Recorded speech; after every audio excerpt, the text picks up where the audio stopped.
Hello and welcome to another episode of the Space Update, part of the fantastic Total Space Network.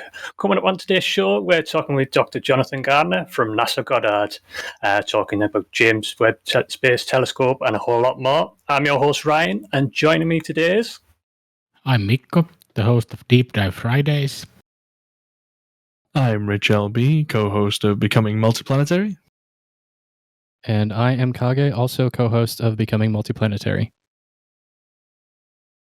Thanks for joining us, guys. And as always, we've got Dr. Jonathan Gardner here with us. So would you just briefly like to introduce yourself, Jonathan? Sure. Thank you for having me. I'm Jonathan Gardner. I am the Deputy Senior Project Scientist for the James Webb Space Telescope at NASA's Goddard Space Flight Center in Maryland in the United States. I have another title. I'm the Chief of the Observational Cosmology Laboratory at Goddard. Fantastic. Happy to be here. Thank you for popping along. Absolutely fantastic having you on the show. Obviously, before we get into it, some of our viewers might not have heard about James Webb Telescope. Do you want to give us a brief overview into the James Webb Telescope and maybe lead on to what you're hoping to achieve with it? Absolutely, yes. The Webb is the successor to the Hubble Space Telescope, one of the most successful telescopes in the history of our planet. And Webb has been in production for almost 20 years, and we're gearing up for launch later this year. Now, it's going to be a large telescope, bigger than Hubble. It's the successor to Hubble and the Spitzer Space Telescope, another infrared telescope. And Hubble works in visible light, and with Webb, we're going to extend that into the infrared, redder light than we can see. It's going to be a very cold telescope, 225 degrees below 0 Celsius. And it's an international project of NASA and the European and Canadian space agencies. So that's kind of the top level view of what it is. And as for what it will do, be happy to talk in much more detail about that. But basically, it's an observatory. We will point it at stars and galaxies and planets in the sky and gather the data and learn a whole lot more about what we're looking at. It's a general purpose observatory. Instead of being an experiment doing one thing, it's multi-capable and will be able to address almost every aspect of astronomy. Fantastic. Just to essentially start from the beginning, leading on from that, what were the biggest challenges in the initial design stage, if you like, with the James Webb Space Telescope in terms of hardware and what you wanted to study and achieve? And also, were there any trade-offs in regards to that in terms of weight? You couldn't put something in there that you really wanted because it was too heavy and stuff like that? Sure. So in the mid-1990s, about 5 years after Hubble was launched in 1990, astronomers and NASA started to think about what do we want to have to come next? What's the successor going to look like? And it was quickly realized that we didn't just want a carbon copy replacement because that would do the same things that Hubble is doing. We wanted to take the science beyond. And in one way in particular, in the early days, Hubble could see very far away and very far back towards the beginning of the universe, and looking at galaxies that were existing in the very early universe. We realized that some of those galaxies already were old, and we needed to go further back and further away. And in order to do that, we needed a telescope that was bigger than Hubble. So that's the one thing about Webb that's very different from Hubble. It's bigger. So Hubble has a 2.4 meter diameter primary mirror, and Webb will be 6.5 meters in diameter. Yeah, the next thing is that astronomers decided that they wanted to push into the infrared with Webb further beyond the visible light that we can see. Now, Hubble can work in the ultraviolet and visible light and a little bit into the infrared, but astronomers wanted to go further into the infrared, and that means it had to be cold. So those were the two big design characteristics that the engineers then sat down and started thinking, how do we make a telescope that's bigger than Hubble, and how do we let it cool down to, as I said, 225 degrees below zero.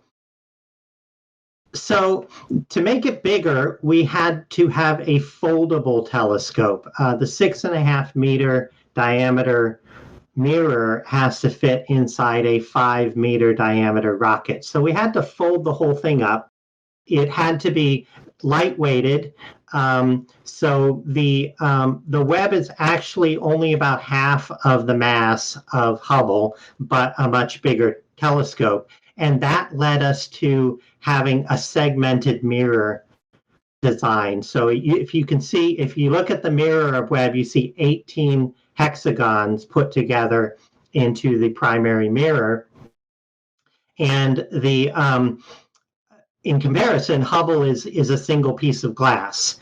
So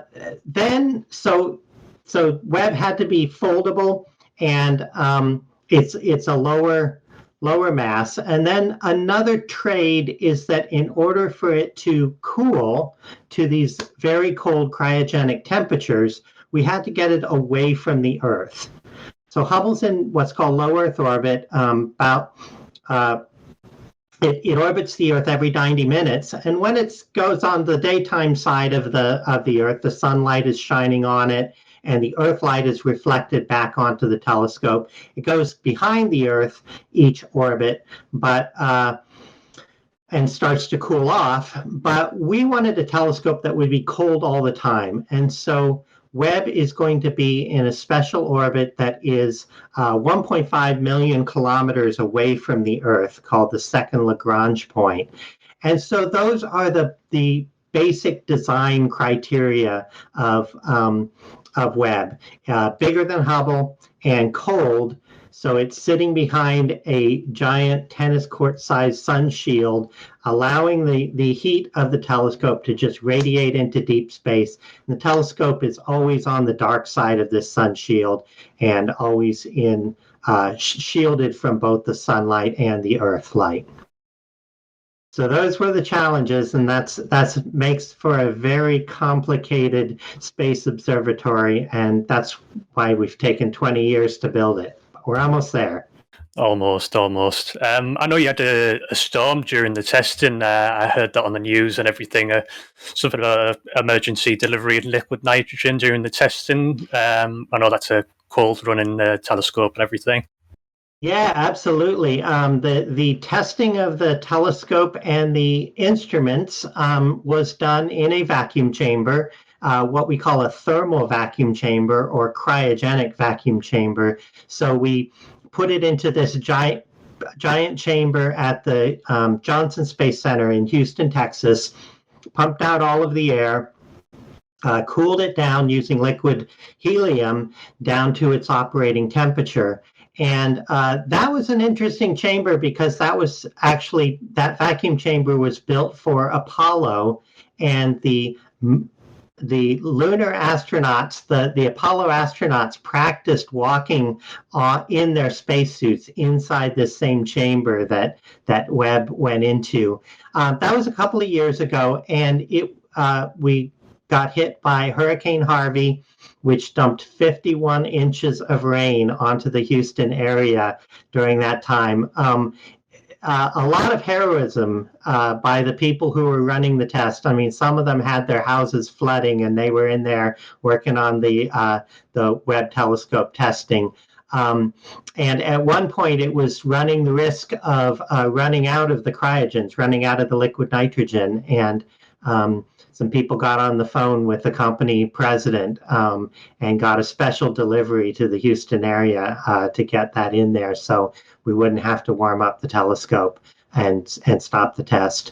That test took about 3 months. It took a month to cool down to its operating temperature, a month worth of testing, and then another month to warm up. Put it through its paces, and it all worked. So it's worth it in the end. And that origami style for the mirror is quite unique. What, apart from making it fit inside the payload fairing of the rocket and everything like that, what inspired that design? Did the mirrors just need to be more flexible rather than rigid one like Hubble? So the mirrors itself, there are 18 mirror segments. Each one is 1.3 meters from the flat to flat on the hexagon. It's a hexagon design because that's the way tiling works. Basically, the way optics of telescopes work is that it's good to be close to having a circular telescope. You end up with a sharper image of a star with the circular telescope. So the geometry is simply how to make something pretty close to a circle out of 18 different segments. Now, each of those mirror segments, as I said, is 1.3 meters from flat to flat on the hexagon. It's made of beryllium. Beryllium is a very lightweight, very stiff metal, and the big advantage of beryllium for Webb is that when you get it down to the operating temperature, it doesn't change its shape if the temperature varies by a degree or two. There will be a temperature gradient across the face of the primary mirror going from about 30 degrees above absolute zero to about 50 degrees above absolute zero at the top point. With beryllium, it doesn't change shape. We also lightweighted it, so the back of the mirror segments is all etched out, so there's this kind of honeycomb structure. And then the front of the mirror, the reflective part, is gold. Gold is very highly reflective in the infrared, so that's what leads to the gold color of the mirror. Now, you asked about how it compares to Hubble. There is one thing we had to give up when we coated the mirrors in gold. Gold will reflect gold-colored light. That's why it looks gold. It'll reflect red light, and it reflects infrared very well, but it doesn't reflect the blue light, and it doesn't reflect the ultraviolet.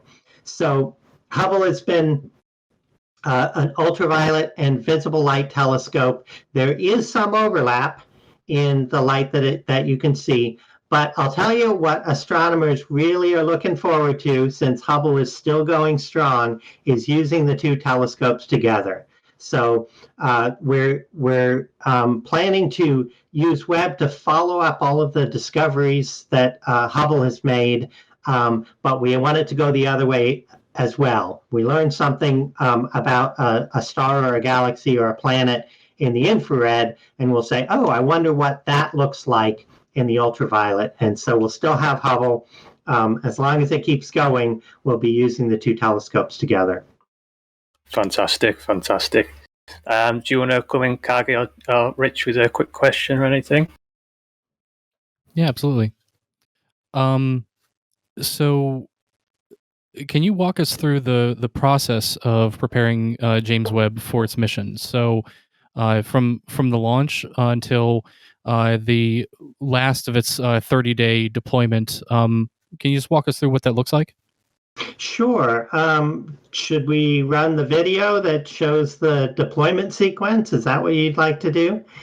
After launch, Webb will be launched from South America on an Ariane 5 rocket. And we get rid of the rocket, we get rid of the fairing, and then we start to do all of this unfolding.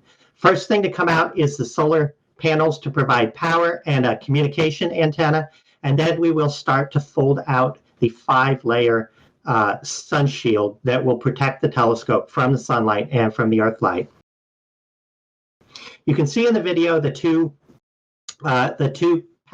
pallets have been folded out. There's a deployable tower which will separate the sun shield and the spacecraft from the telescope. And then we will start to unwrap and fold out the 5-layer sun shield. The membranes on this sun shield are called kapton. It's kind of a plastic material, fairly thin, shiny on one side so that it reflects the sunlight away. And there are 5 layers, each separated by almost half a meter to allow the heat to escape in between the 5 layers.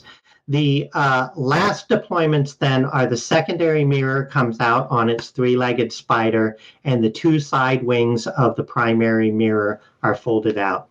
That's what we just saw is a process that will take place about the first 2 to 3 weeks after launch. We'll have all of the major deployments done.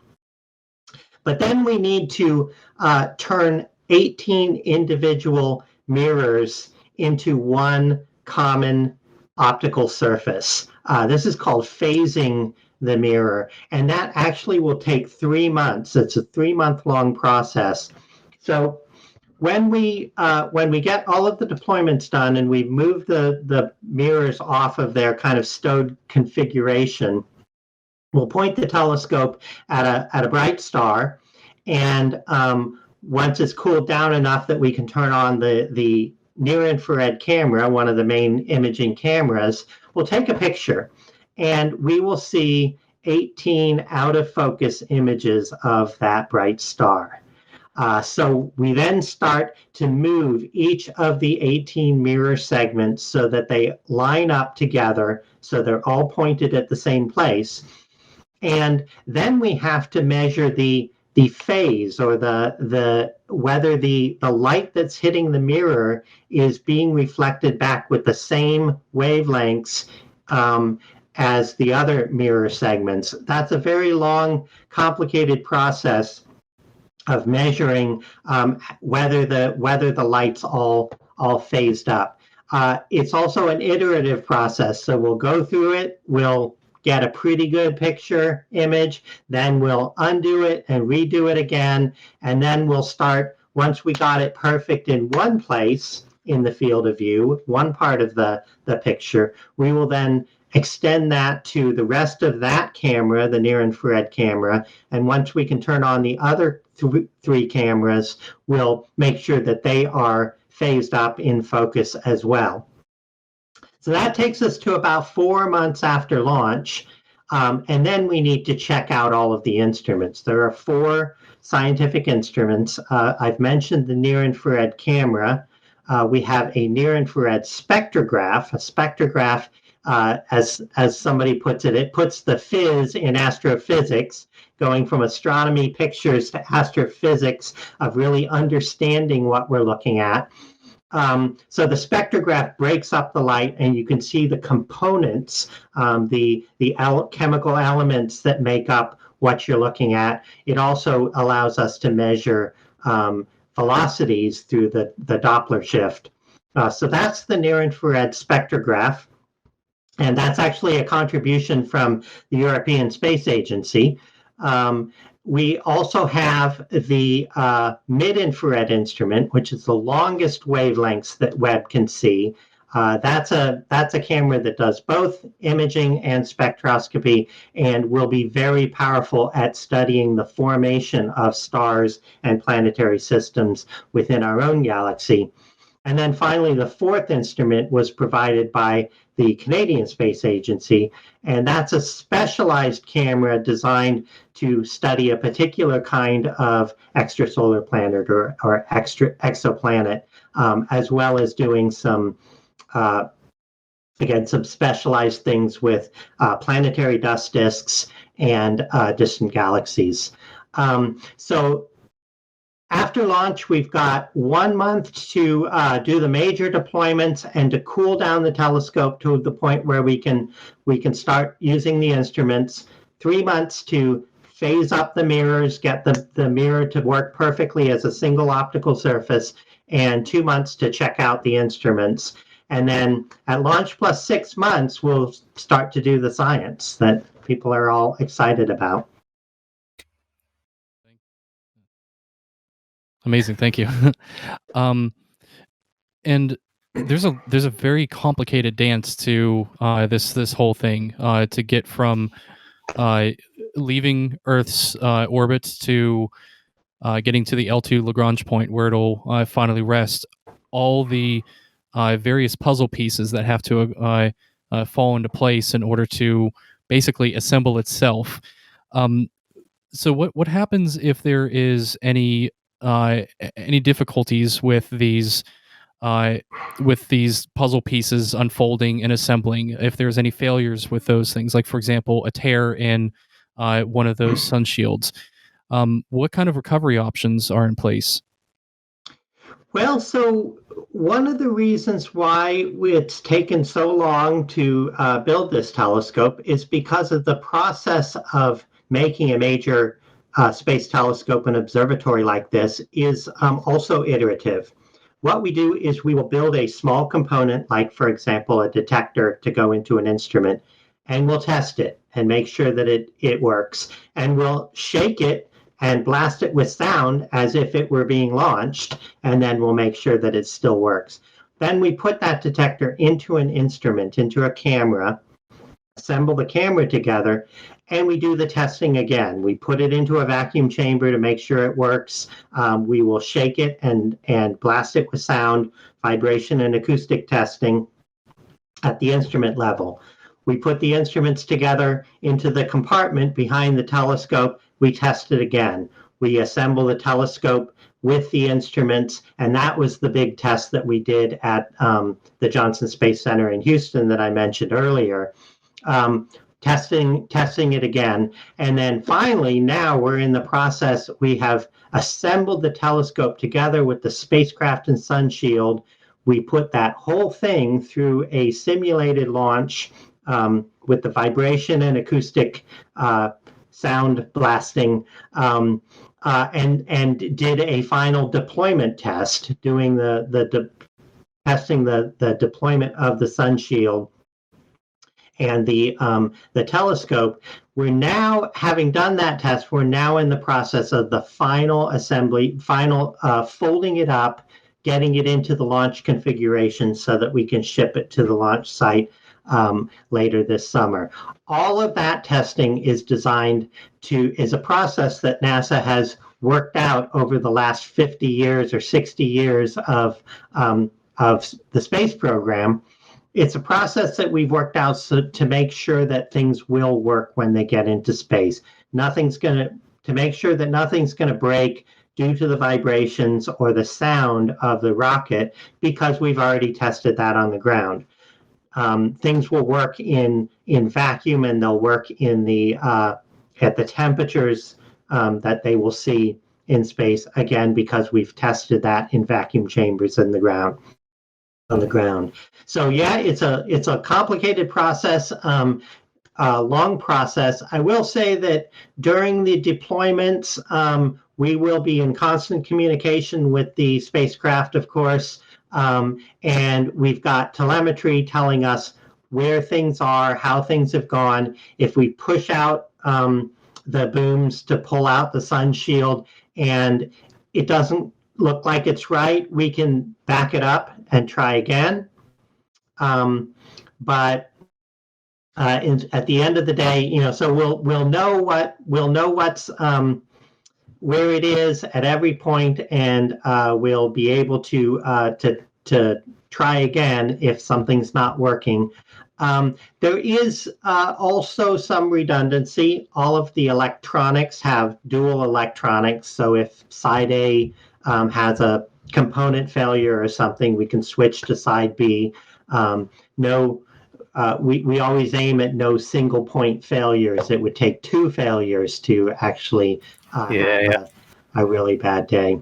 So that's the plan, and it's why things it's why space programs are complicated and expensive, because we have to do all of this testing to make sure it'll work. And I'm sure it'll be all go smoothly on the day, hopefully. Last year, discovery of a Jupiter-sized planet orbiting a white dwarf star caused quite a stir among the community. I know we're probably going to see a lot more of studies with the James Webb Telescope studying dwarf stars and everything. But absolutely incredible discovery. Will that be on the top 10 list of things to start looking for? Sure. So exoplanets actually are something that was not considered 20 years ago when we first started building or first started designing the Webb telescope. Exoplanets were still kind of new. We knew about a few dozen, but we didn't know a whole lot about them. Whereas now we've got hundreds, thousands of exoplanets that we have, and we have a smaller mission. NASA's got a smaller mission called the Transiting Exoplanet Survey Satellite, TESS. And TESS is designed, from the start, was designed to find good targets for Webb to follow up. It's kind of it's a wonderful science mission in its own, but it's also, to some extent, a finder scope. So what this Jupiter-sized planet that orbits a white dwarf,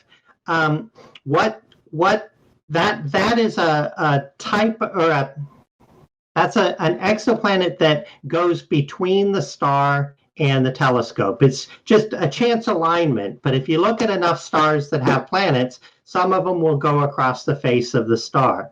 And this is very valuable for astronomers because when the planet goes between the star and the telescope, then the light from the star goes through the atmosphere of the planet and then gets to Webb or Hubble or whichever telescope's looking at it. We can analyze that light that has gone through the atmosphere and determine the constituents of the atmosphere. This is one of my colleagues called it sniffing alien atmospheres, to see what atmospheres on other planets are made up of. And so we can look for things like, we've already with Hubble, we found hydrogen and some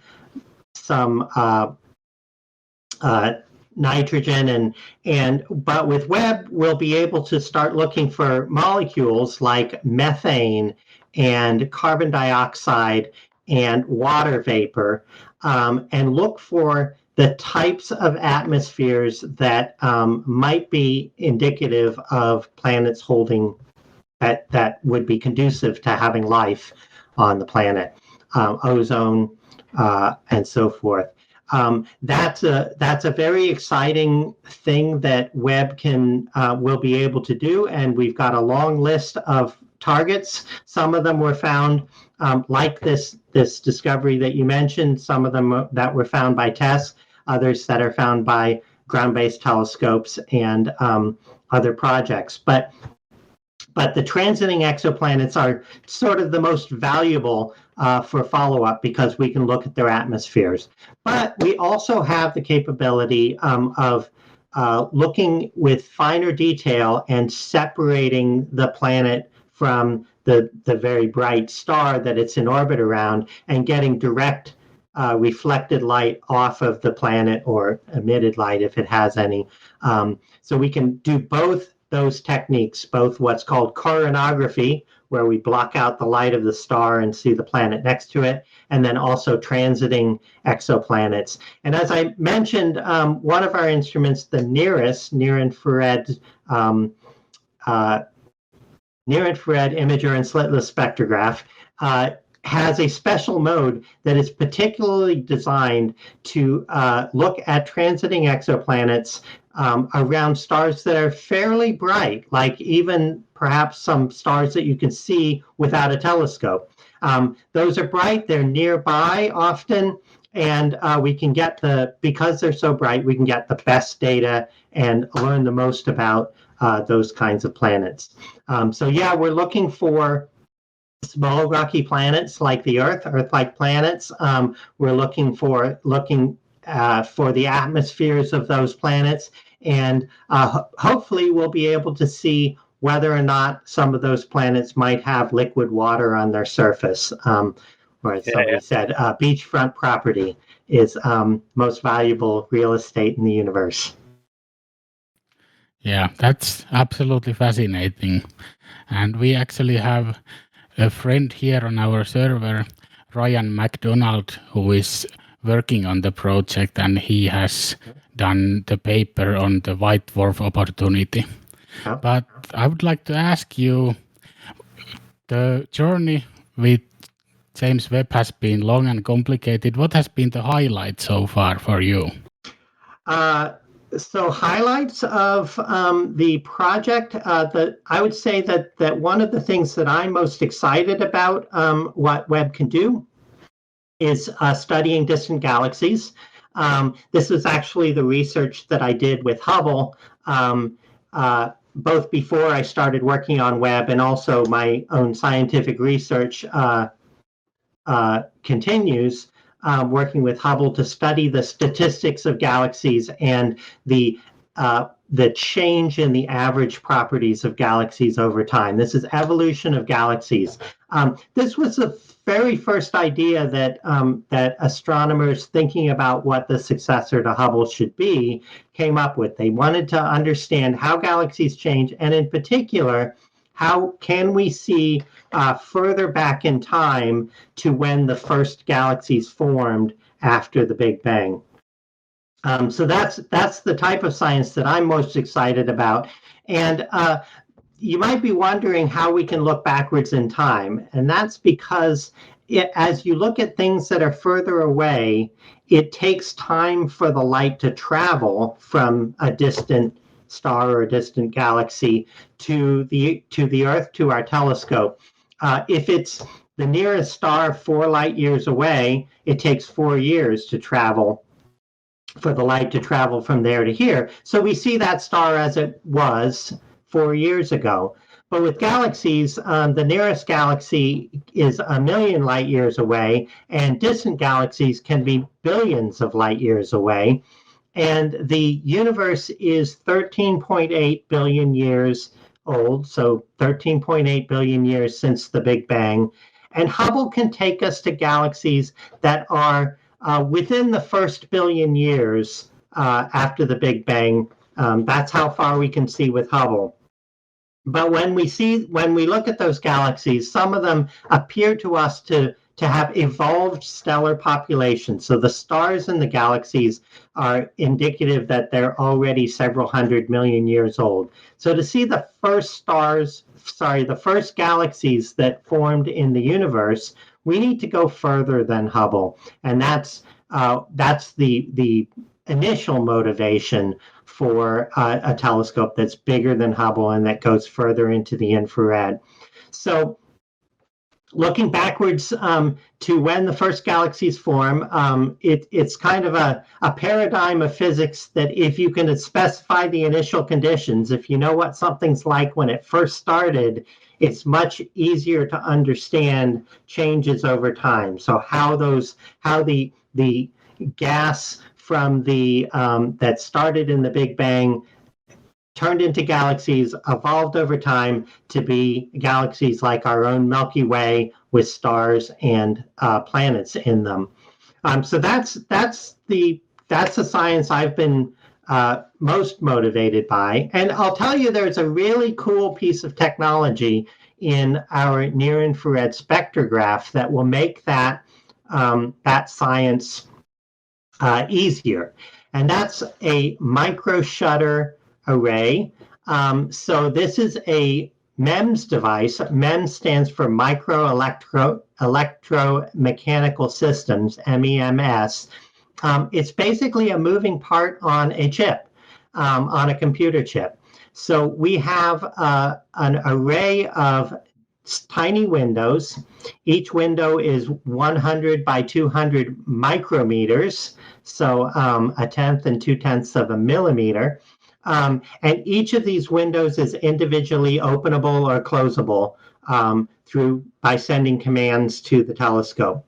So what we'll do is we'll point the spectrograph at a field like the Hubble Ultra Deep Field that's filled with galaxies, and we'll open up the little windows where there's a galaxy, and we'll close the windows around it to block out any contamination, background light, or other galaxies, and be able to measure the properties of 100 or more galaxies in each picture. And so to build up the statistics of how galaxies change over time, we'll be able to, instead of doing them one at a time, or maybe if you have a long slit opening, you can get 2 at once if you line it up right. We'll be able to do 100 galaxies at once.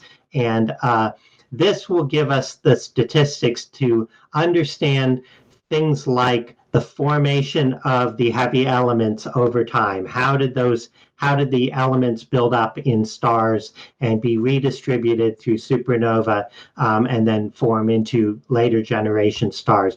That build up over time from the first galaxies to the present day. That's actually the capability that I personally am most excited about in this telescope. Other astronomers have their favorite part of the instruments or the favorite science that they're going to do as well. Fantastic. As well, black holes are also the universe's greatest mystery. What secrets could theoretically be unlocked using the James Webb Telescope?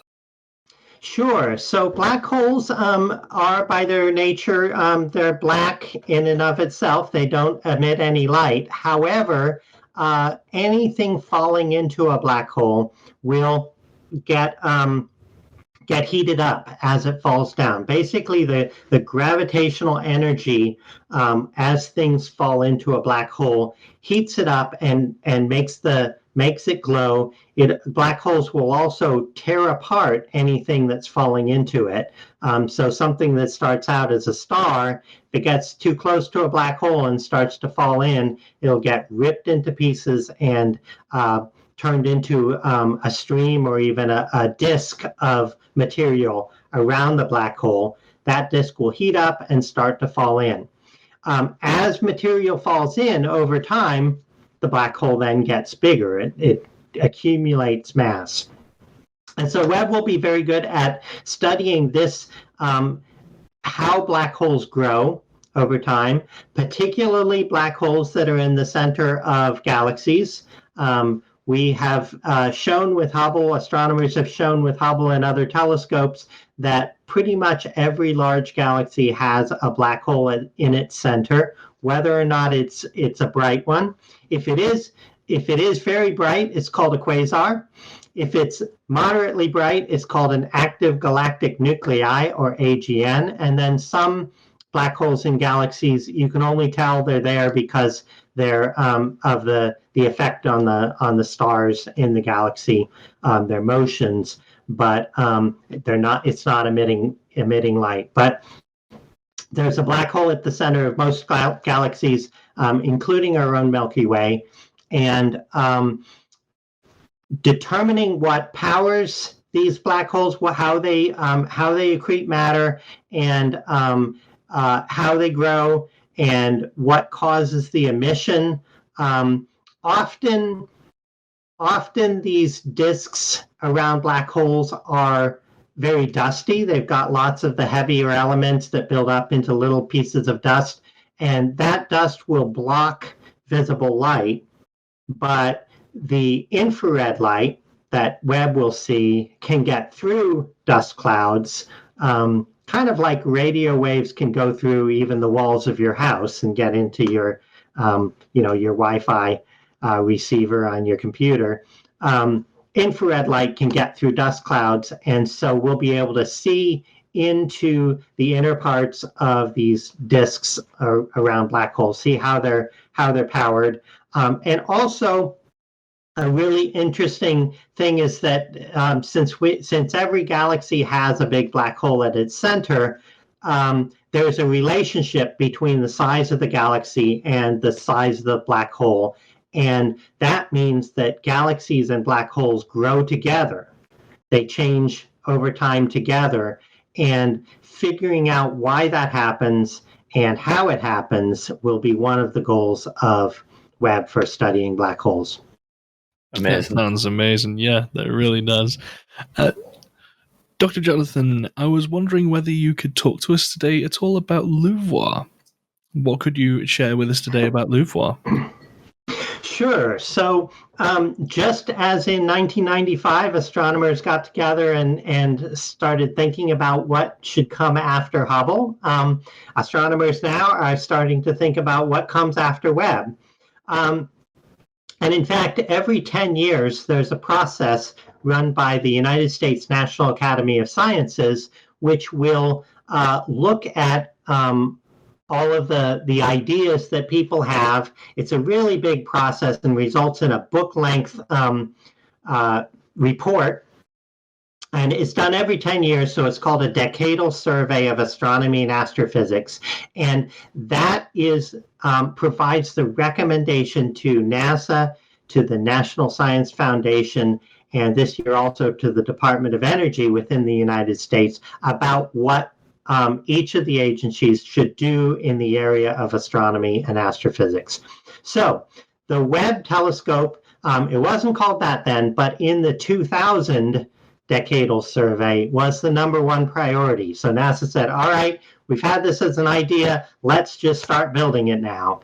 And in 2010, the top recommendation was a project called, that at that time was called WFIRST, or the Wide Field Infrared Space Telescope. Now it's called the Nancy Grace Roman Space Telescope, named after the astronomer who worked for NASA that is considered to be the mother of the Hubble Space Telescope, Nancy Roman. And the Roman telescope will be the same size as Hubble, but a much bigger field of view. It will be able to map the sky, large areas. When you look at large areas, you can find rare things. And if we can get Roman launched before the end of Webb's mission, we'll be able to have the two of them working together. So you asked about LUVOIR. So LUVOIR is one of the possibilities that is currently being studied for what is the 2020 decadal survey. They're about to bring it out in a couple of months, and astronomers and NASA are eagerly waiting to see whether LUVOIR gets the thumbs up for being the successor to Webb, the successor to the Roman Space Telescope, and the next big thing. So LUVOIR would be even bigger than Webb, and going back to visible light, ultraviolet light, it's called the Large UV Optical Infrared Telescope. That's what LUVOIR stands for. There are competing concepts. There's an idea, a mission called HabEx, or that would be focused on studying exoplanets. There's a mission called the Origin Space Telescope, which would be taking beyond Webb in further into the infrared, longer wavelengths. And then there's an X-ray telescope called LINX. Those are kind of the four concepts that the decadal survey is looking at, and we'll be making a ranked priority list. Which one should NASA be starting first?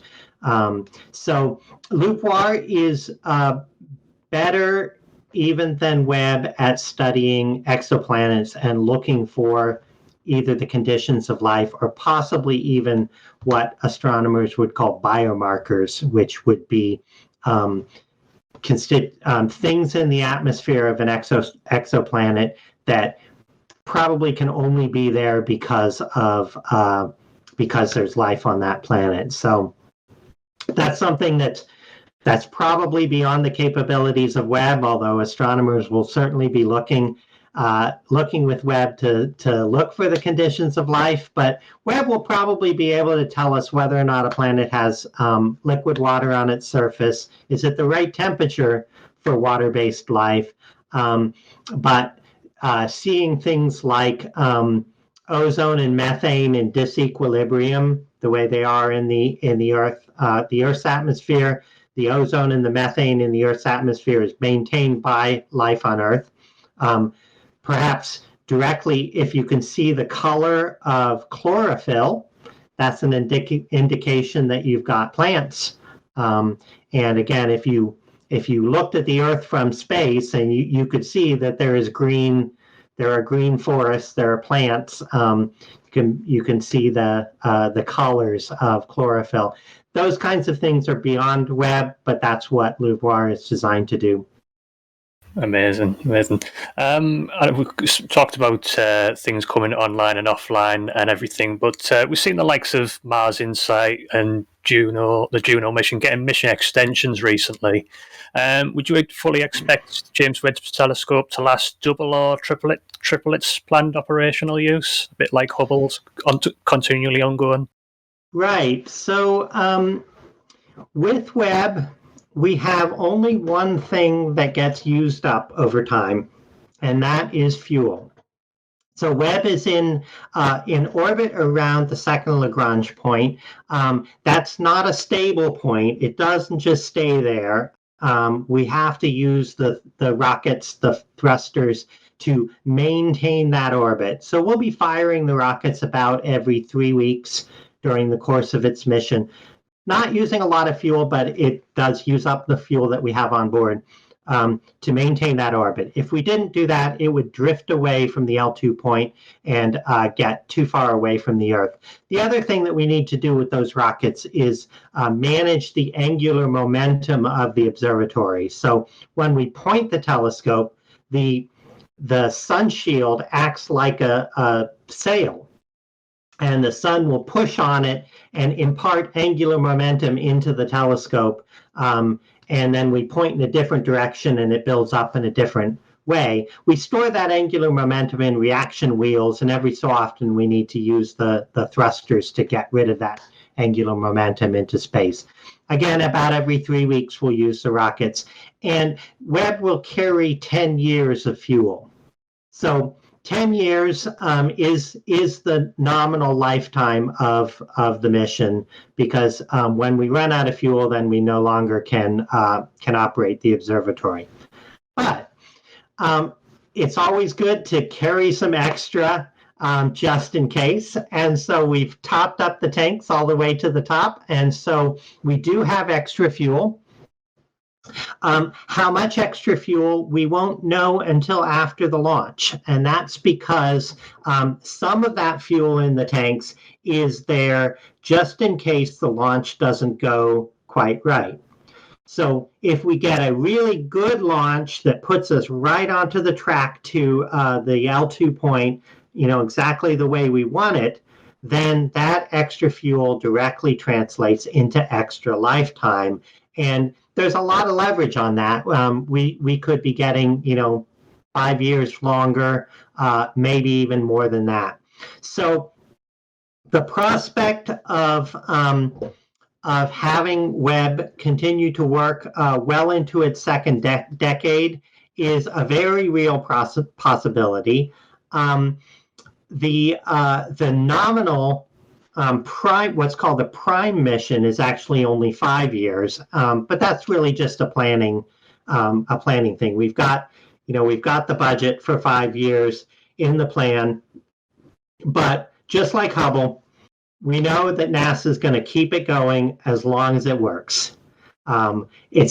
Hubble's lifetime is not going to be limited by money. It's not going to be that, we decided it's not worth it anymore. We'll keep it going as long as it's returning good science. We'll keep Hubble going. Same is true for Webb. So with there's been a lot of incredibly fast advancements with SpaceX especially, but also other major players in the space industry. We might have New Glenn here soon, and many other options that were not even on the radar when James Webb was first being designed. Do you think that there are any options that are currently being considered for serviceability for James Webb, exploring, for example, the possibility to use a Starship or many of the other options that are coming down the road? So you ask about serviceability. So Hubble was designed to be serviced. To some extent, you could say that the space shuttle and Hubble grew up together. That the launch of Hubble was one of the most challenging launches on the space shuttle that it did. So the space shuttle was sized to hold Hubble, and Hubble was sized to fit in the bay of the space shuttle. But Hubble was also designed to be very modular. If you look at the pictures of the astronauts pulling the cameras out, they kind of, they've got handles on them and they just slide out. And it's like pulling a suitcase out off of a shelf. It's designed to be a single a thing that's on rails that comes out. The choice was made, or the trade was made early on for Webb, that we would not make the mission, the observatory, modular like that. Because when you make it modular, you end up putting a lot of extra mass and volume into having that serviceability, essentially. If you don't design it to be serviceable, you can make things much more interconnected, fit much tighter, and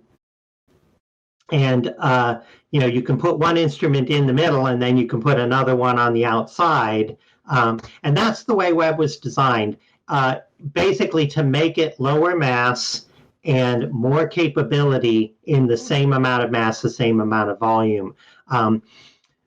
Webb is also cryogenic. It's very, very cold. Once it's fully deployed and cooled, we wouldn't want to have anything get too close to it, because any kind of gases would condense on the telescope, fog up the mirrors, and so forth. So we don't have plans for servicing Webb. It was not built. It was not designed to be serviceable. It doesn't have that modular design the way Hubble does. That said, if it's not working and somebody wants to go out there and fix it, I would be all for that. But we're at this point, and for the last 20 years, we've been very focused on getting the telescope launched with its current design and not adding complication or mass or volume in order to make it serviceable. Because at the moment we don't have the capability of going 1.5 million kilometers from the Earth. That is 4 times the distance of the Moon. So the furthest that we've sent astronauts, it's 4 times that distance to get out to the L2. Not impossible, but there will be human spaceflight missions out that far and further in the future, but we don't have that now, and so it's not designed for that. Yeah, absolutely. At this point, we take one viewer question. Joey asked, "What can you say about how wavelengths bend around distant galaxies, and how likely is it that we can get multiple views of the same distant galaxies at different times in the past?" Yeah, very good question. What you're referring to is called gravitational lensing, and that is because under general relativity, Einstein's theory of gravity, light itself responds to gravity. You can kind of imagine if you think of light as photons, particles, they would have a mass and they would fall into a gravitational field. It's like that. It's actually a little bit more than that with general relativity. But that means that a big concentration of dark matter or even light matter with a strong gravitational field will bend the light that's going by there. So when you have a cluster of galaxies and behind it you've got further away you've got other galaxies, the light from that galaxy will kind of go by the cluster and get bent around and fall into it as it goes. And if you've got it lined up right, you can have light that comes out, light goes in all directions from the lensed object, the distant galaxy. It goes out this way and it comes around, I don't know if you can see this with the camera, but comes around the galaxy and reaches the telescope from that direction, and then it can go around the other direction and reach the telescope. So light that went out in 2 different directions will then get focused back and reach the telescope. And if those paths are different, then you're seeing light from different times because it took longer to get there. That will happen most often with a very high concentration of dark matter, like perhaps even a lensing by a black hole. But by measuring, if you can actually have something that varies over time and you see the light change in one image and then you see it change a little bit later, that's a way of measuring properties of the universe itself, the distances and basically the shape of space-time. So that's a very powerful observation, and astronomers are very excited to make that kind of observation. So we have two advantages of gravitational lensing. One is that just like a telescope or like a lens, it can make things brighter. So we can see very distant galaxies, maybe tens of times, 30, 40 times brighter than it would be without the lens. And that means we get more light. It's like we have a much bigger telescope. So that's also an advantage of gravitational lensing, is that it magnifies the light, and we can get a lot more information about those distant galaxies than we would without the focusing effect. Speaking of light, you were talking earlier, Dr. Gardner, where something that I'm curious about is with the phenomenon redshifting, we know that light over time shifts to the infrared spectrum. Because of this, assumedly, James Webb would have a maximum range of detection before the wavelength is no longer detectable by James Webb. What do we know? What the maximum range or the theoretical maximum range of James Webb is based on the redshift effect? So yeah, that's a good question. The limit is for Hubble, and Webb goes far enough that we're not expecting to hit that limit. So that is fundamentally the reason why Hubble has a limit to how far it can see. So light is light from stars, particularly young stars that are just forming, comes out in the ultraviolet. But once it gets past a fundamental transition of hydrogen, the gas between the galaxies and gas between the stars will just absorb all the light. So there's a limit to how short of a wavelength that you can see from a star or galaxy. That gets stretched out by the expansion of the universe when you're looking at things that are far away. And it's actually a good way of knowing if a galaxy is very far away, is that you just don't see it in the bluer filters. You do see it in the redder filters. There's this big sharp break where the gas between the galaxies is just wiping out all of the light. So Hubble has a limit of how far it can see, because based on how far into the infrared it can see. And that limit is something like a bit less than 1 billion years after the Big Bang. Webb was designed from the beginning to go out further into the infrared by a factor of more than 10, between about 15. So 15 times the redshift, Webb could still see the wavelengths. But what we expect is that there won't be anything there to see, because what we're hoping to do with Webb is to get to the point where the first galaxies in the field that it's pointed at, where those first galaxies were formed. And we expect to see forming galaxies, baby galaxies, at the very distant, very high redshift. And then when we look at higher redshifts than that, we don't see anything, because there isn't anything there, or there isn't any concentration. There's not a galaxy there. There's just gas. That's right? great. Thank you. So Webb is not going to be limited in how far it can see by the redshift in the way that Hubble is. Nice. We are quite an international bunch of people here, so we are quite interested in the collaboration between space agencies. You already mentioned the different instruments from ESA, Canadian Space Agency, and NASA, but how will that be in future? Who would operate what instrument, and could you tell us about it more? Sure. Yes, Webb is a product of the world. As I mentioned, it's jointly between NASA, the European Space Agency, and the Canadian Space Agency. All three agencies are contributing hardware to the mission. In total, there's 14 countries that work on hardware. The US, Canada, and 12 European countries.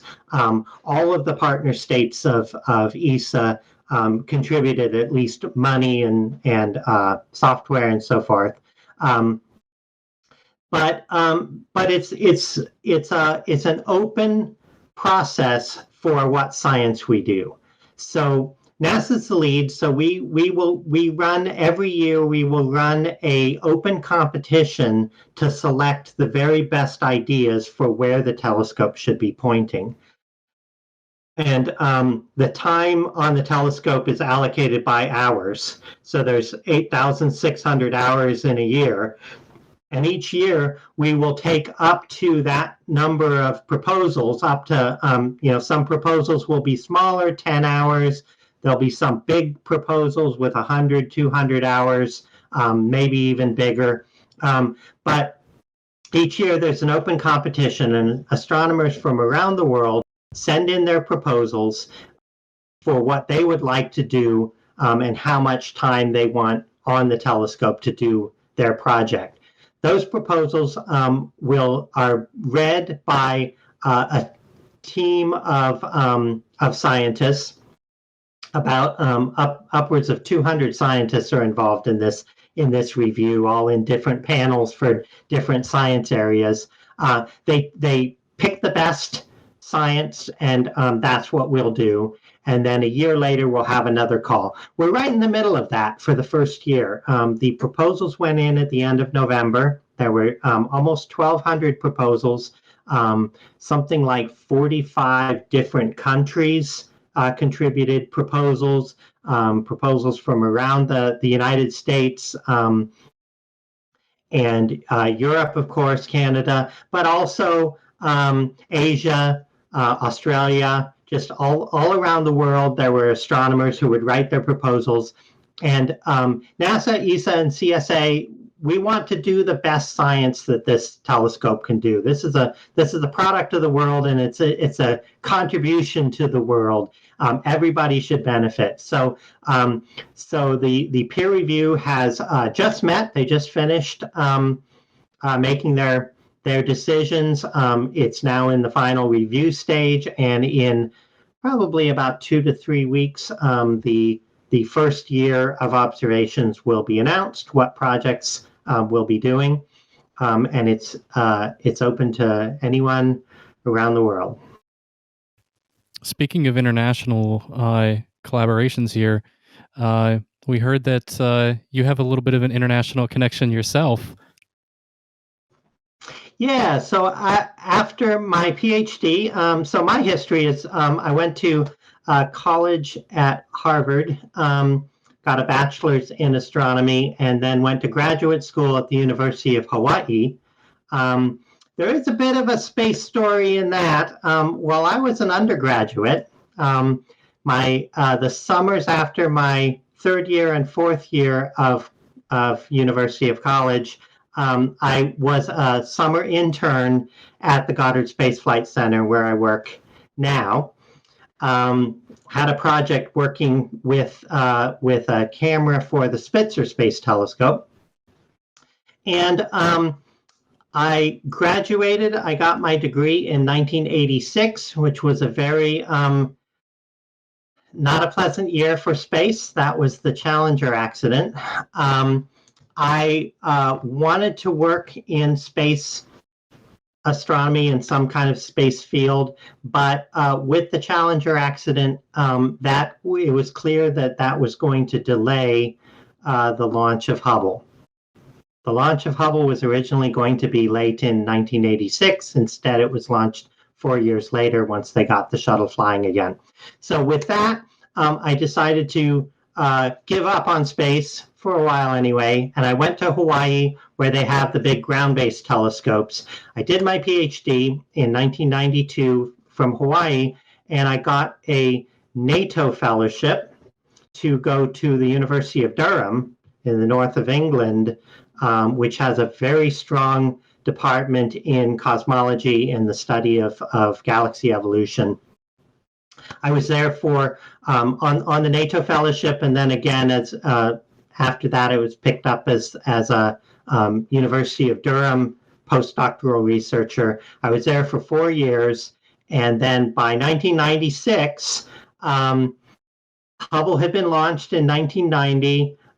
They had the first servicing mission to repair the optics in 1993, and they were about to put on the telescope a spectrograph called the Space Telescope Imaging Spectrograph and an infrared camera, the near-infrared camera, just the shorter wavelengths, called NICMOS. And I was hired by the spectrograph team to come to Goddard to work with the data from Hubble. But I lived for 4 years in England. I had a great time there. Durham is a beautiful city. While I was there, I got married. So my wife is local to that area. She grew up in the city of Darlington, which is nearby Durham, and she was working in Durham at the time. She followed me to the United States.